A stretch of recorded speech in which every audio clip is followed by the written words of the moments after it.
نحمده ونصلي على رسوله الكريم اما بعد فاعوذ باللہ من الشیطان الرجیم بسم اللہ الرحمن الرحیم۔ سورہ فاتحہ سیریز آف 6 ایپیسوڈ کی ایپیسوڈ آج 2 ہے الحمدللہ۔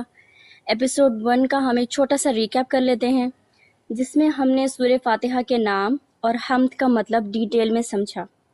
پھر ہم دیکھتے ہیں کہ اسلام جو تہذیب انسان کو سکھاتا ہے، اس کے پرنسپلز، اس کے قواعد میں سے ایک قاعدہ یہ بھی ہے کہ وہ اپنے ہر کام کی ابتدا اللہ کے نام سے کر لے، اور پابندی اور کانشیس ایفرٹ، شعور اور خلوص کے ساتھ کرے تو اس سے لازماً 3 فائدے ہوتے ہیں جب بھی ہم اپنا کوئی کام بسم اللہ الرحمن الرحیم کے ساتھ شروع کرتے ہیں۔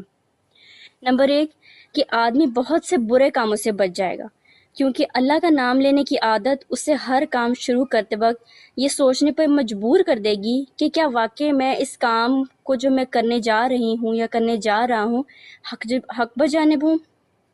دوسرا فائدہ کیا ہوتا ہے؟ سیکنڈ بینیفٹ یہ کہ جائز، صحیح اور نیک کاموں کی ابتدا کرتے ہوئے اللہ کا نام لینے سے انسان کی ذہنیت، جو اس کا تھاٹ پروسیس ہے، اس کی ڈائریکشن صحیح ہو جاتی ہے اور وہ صحیح طریقے سے اپنا کام شروع کرتا ہے۔ تیسرا فائدہ کیا ہوتا ہے بسم اللہ سے کام شروع کرنے کا، جو کہ بہت بڑا فائدہ بھی ہے، اور وہ یہ ہے کہ جب آپ اللہ کا نام لے کر کوئی کام شروع کرتے ہیں تو اللہ کی مدد اور حمایت پلس توفیق اس کے ساتھ شامل ہو جاتی ہے۔ اس کی کوشش میں جو آپ کوشش کرنے جا رہے ہوتے ہیں اس میں برکت اللہ سبحانہ وتعالیٰ کی شامل ہو جاتی ہے، اور شیطان کے شر اور فساد سے اللہ سبحانہ وتعالیٰ آپ کو بچا لیتے ہیں۔ اللہ کا طریقہ یہ ہے کہ جب بندہ اس کی طرف متوجہ کرتا ہے تو اللہ سبحانہ وتعالیٰ بھی ہماری طرف متوجہ ہو جاتے ہیں۔ سورہ فاتحہ اصل میں ایک دعا ہے۔ فاتحہ اس چیز کو کہتے ہیں جس سے کسی مضمون یا کتاب یا کسی بھی چیز کی شروعات کی جائے، اس کا افتتاح ہو، اوپننگ ہو رہی ہو۔ دوسرے لفظوں میں اس کو یوں سمجھیے کہ یہ نام دباچہ یا پری فیس کے ہم معنی ہیں، اور یہ دعا اللہ سبحانہ وتعالیٰ نے ہر اس انسان کو سکھائی ہے جو اس کتاب کلام اللہ کا مطالعہ اس کو پڑھنا شروع کر رہا ہے۔ کتاب کے شروع میں اس کو رکھنے کا مطلب یہی ہے کہ اگر ہم واقعی اس سے فائدہ اٹھانا چاہتے ہیں تو پہلے اللہ سے یہ دعا کریں۔ اس دعا کی ابتدا اس ہستی کی تعریف سے ہو رہی ہے، الحمدللہ رب العالمین، جس سے ہم دعا مانگنا چاہتے ہیں۔ لہٰذا ہمیں یہ سکھایا جا رہا ہے بیسیکلی کہ جب دعا مانگی جائے تو مہذب طریقے سے، یہ نہیں کہ منہ کھولتے ہی جھٹ اپنا مطلب آپ پیش کرنا شروع کر دیں۔ تہذیب کا تقاضا یہ ہے کہ جب آپ جس سے دعا کر رہے ہیں پہلے اس کی خوبی، اس کے احسانات اور اس کے مرتبے کو دل سے مانیں اور اعتراف کریں۔ اور یہاں الحمدللہ اس میں بات صرف اتنی ہی نہیں ہے کہ تعریف اللہ کے لیے الحمدللہ، بلکہ صحیح یہ ہے کہ تعریف اللہ ہی کے لیے ہے۔ یہ بات کہہ کر بہت بڑی حقیقت سے پردہ اٹھایا گیا ہے، جس سے مخلوق پرستی، جو ایک کسی اسپیسیفک پرسنالٹی کے ساتھ اٹیچ ہو جانا، اس چیز کی جو ہے وہ جڑ کٹ جاتی ہے۔ دنیا میں جہاں جس چیز اور جس شکل میں بھی کوئی حسن، کوئی خوبی، کوئی کمال ہے، اس کا صرف اور صرف ایک ہی سر چشمہ ہے، اور وہ ہے اللہ سبحانہ وتعالیٰ کی ذات، نہ کہ اس شخص کا اپنا ذاتی کمال۔ یہ تو اللہ سبحانہ وتعالیٰ کا ایک گفٹ ہے جو ایک اس انسان کو یا اس شخص کے پاس یہ کوالٹی ہے یا خوبی ہے۔ فار ایگزامپل کہ جیسے اس کے حسن کو لے لیجئے، یا اس کے ایسے سکلز اس کے پاس ہیں، یہ سب چیزیں تو اللہ تعالیٰ کی عطا کردہ ہیں، انسان خود سے کریٹ نہیں کر سکتا۔ لہٰذا اگر کوئی واقعی تعریف اور شکر گزاری کے لائق ہے تو وہ خالق کے کمال ہے، نہ کہ صاحب کمال۔ اور خالق کمال کون ہے؟ اللہ سبحانہ وتعالیٰ، اور صاحب کمال ہم مخلوق جو کہ ہر وقت اس کی محتاج ہیں۔ جنرلی انسان کی یہ فطرت ہے کہ جب کوئی چیز اس کی نظر میں بہت اہمیت کی حامل ہوتی ہے تو وہ اس کو بہت امپورٹنس دیتا ہے، ایگزیجریٹ کر کے، بڑھا چڑھا کر، مبالغے کے صیغوں میں جسے آپ کہہ سکتے ہیں، اس کو استعمال کرتا ہے، اس کی خوبی، اس کو ڈیفائن کرنے کے لیے۔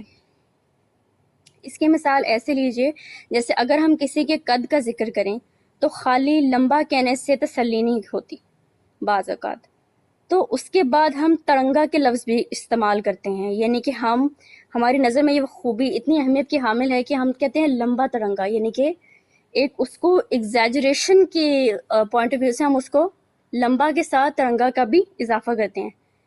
یا پھر اگر کسی پھل کے انتہائی میٹھا ہونے کا ہم ذکر کریں تو ہم اکثر یہ استعمال کرتے ہیں الفاظ میٹھا شہد۔ اسی طرح اللہ سبحانہ و تعالیٰ کی تعریف میں رحمان کا لفظ استعمال کر لینے کے بعد پھر رحیم کا لفظ استعمال کرنے میں بھی یہی بات چھپی ہوئی ہے۔ الحمدللہ رب العالمین الرحمن الرحیم۔ رحمان عربی زبان میں ایک مبالغے کا صیغہ ہے۔ اللہ کی رحمت اور مہربانی اپنی مخلوق پر اتنی زیادہ ہے، اس قدر وسیع ہے، ایسی بے حد و حساب ہے کہ اس کے بیان میں بڑے سے بڑا لفظ بول کر بھی آپ کا دل نہیں بھرتا۔ اس لیے اس کی وسعت اور فراوانی اور بڑے پیمانے پر تعریف کرنے کا حق ادا کرنے کے لیے پھر رحیم کا لفظ مزید استعمال کیا جاتا ہے۔ رحمان اور رحیم دونوں ایک ہی روٹ ورڈ رحم سے نکلے ہیں، ٹو ہیو مرسی۔ رحمان کا مطلب پوری کائنات پہ اللہ کی رحمت ہے، چرند پرند، انسان، حیوان، ہر کوئی اللہ کی رحمت کے سائے میں ہے۔ اللہ رحیم ہے، یعنی جب اللہ ایک انسان پر رحمت کرتا ہے تو وہ بے انتہا رحمت کرتا ہے۔ He is endlessly merciful towards that person۔ Imagine کریں آپ اس وقت یہ ایپیسوڈ الحمدللہ سن رہے ہیں، اس وقت بھی آپ اللہ کی بے انتہا رحمتوں میں گھرے ہوئے ہیں۔ اگر آپ کے پاس آنکھیں ہیں الحمدللہ آپ دیکھ سکتے ہیں، آپ کے پاس ناک ہے الحمدللہ آپ سونگھ سکتے ہیں، اسی طرح آپ کے پاس ٹانگیں ہیں الحمدللہ آپ چل سکتے ہیں۔ پکڑنے کی حس، چکھنے کی حس، سننے کی حس، اچھی صحت، یہ تمام حواس خمسہ ہی کروڑوں اور اربوں روپوں کے ہیں۔ اس انسان سے پوچھئے جس کے پاس آنکھیں نہیں ہیں وہ کیا کچھ نہیں دینے کو تیار کہ اس کی بینائی لوٹ آئے۔ اس شخص سے پوچھیں جو چل نہیں سکتا وہ اس نعمت کو حاصل کرنے کے لیے کتنا بے چین ہے۔ بے شمار نعمتیں ہیں جو اللہ نے ہمیں دے رکھی ہیں، جن کے لیے ہمیں زبان اور جسم دونوں سے اللہ کا شکر گزار ہونا چاہیے، مگر ہم انہیں فار گرانٹیڈ لیتے ہیں، ہم ان کو کوئی وقت نہیں دیتے، کچھ بھی نہیں سمجھتے۔ اللہ نہ کرے جب تک وہ ہم سے چھن نہیں جاتی ہمیں اس کی اہمیت کا احساس نہیں ہوتا۔ جب ہم خدا نخواستہ بیمار پڑ جائیں اور ہمارا چکھنے کی جو حص ہے وہ تھوڑی سی مانند پڑ جائے تب ہمیں اس چیز کا احساس ہوتا ہے۔ اور یہ تو بہت معمولی سی اگزامپل ہے، بے شمار ایسی چیزیں ہیں جن کے بارے میں جب تک وہ ہمارے پاس ہوتی ہیں، ہماری پوسیشن میں ہوتی ہیں، ہمیں ان کی قدر نہیں ہوتی۔ شکر گزاری اللہ سبحانہ و تعالیٰ کی شکر گزاری کرنے کا مطلب صرف تسبیح کرنا نہیں ہے، یا صرف 5 وقت کی نماز پڑھنا نہیں ہے۔ مسلمان ہونے کا مطلب صرف ایک مسلم نیم ہونا نہیں ہے، بلکہ یہ ایک پوری زندگی کی عکاسی کرتا ہے۔ ہم پھیکے دل سے ہم الحمدللہ تو کہہ دیتے ہیں جب کہ پوچھے کہ آپ کے کیا حال ہیں، مگر ہم سب دل میں یہ بات اچھی طرح جانتے ہیں کہ ہم حقیقتاً اللہ کا شکر ادا نہیں کرتے، اللہ کا حق ادا نہیں کرتے۔ جب آپ کو اپنی لائف میزریبل لگے یا آپ کو لگے کہ اب کچھ نہیں بچا ہے تو ایک بار ذرا کسی ہاسپٹل کے ICU کے وارڈ کا چکر لگا لیجئے گا، آپ کی انگلیوں پہ آپ کی یہ تمام نعمتیں آ جائیں گی۔ اللہ ہم سب کو نعمتوں کی قدر کرنے کی توفیق عطا فرمائے اس سے پہلے کہ وہ ہم سے چھن جائے۔ اللہ ہم سب کو عافیت میں رکھے اور ہر قسم کی ذہنی، جسمانی اور روحانی بیماریوں اور آزمائشوں سے محفوظ رکھے۔ دعاؤں میں یاد رکھیے گا، ربی اعنی علی ذکرک و شکرک و حسن عبادتک، سبحانک اللہم و بحمدک، اشہد ان لا الہ الا انت، استغفرک و اتوب الیک۔ السلام علیکم ورحمۃ اللہ وبرکاتہ۔